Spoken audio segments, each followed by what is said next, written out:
सुनी ना, का रउआ हमरा से बहुते प्यार करे नीनू। ना ना तो हमार तबीयत खराब रहे त काहे हॉस्पिटल में रात भर इंतजार करत रहनी। काहे कि डॉक्टर सॉरी बोले के वादा कइले रहे। का देखो तारा हो? तुम मेकअप करती हो क्या? ना हो, कबो ना। हाँ तो कॉइल कर तनी नीमन लगबे। हऊ हमर सार जवन कुछ दिन पहले हमरा मारे के धमकी देत रहे, हऊ हमर सार जवन कुछ दिन पहले हमरा मारे के धमकी देत रहे, वो आज कहता रहे का हो जीजा तू तो छा गइल यूपी बिहार में। ए खाना का बनल बा? खिचड़ी हम रोटी सब्जी खाएम। काल बना देम।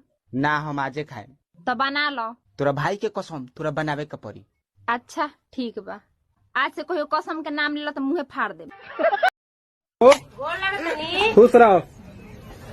काहे खिसिया के बोलत तनी? अब डिप्टी करत तनी, तू बार बार फोन करत तले। तो हमारा खातिर कम टाइम बाद जब फोन करता राती में डिप्टी होता, दिन में डिप्टी होता, तो माने आखिर अपना डिप्टी होता तो कुल पैसा होत का बा? दवा तो ले ले। हऊ हमर सार जवन कुछ दिन पहले हमरा मारे के धमकी देत रहे, हऊ हमर सार जवन कुछ दिन पहले हमरा मारे के धमकी देत रहे, वो आज कहता रहे का हो जीजा तू तो छा गइल यूपी बिहार में।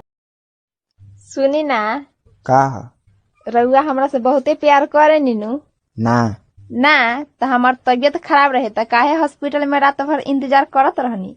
काहे कि डॉक्टर सॉरी बोले के वादा कइले रहे। ठंडा के दिन आ गई न, अब देख ले दिन अब छोट होखे लगी, अब परिवार बड़ होखे लगी।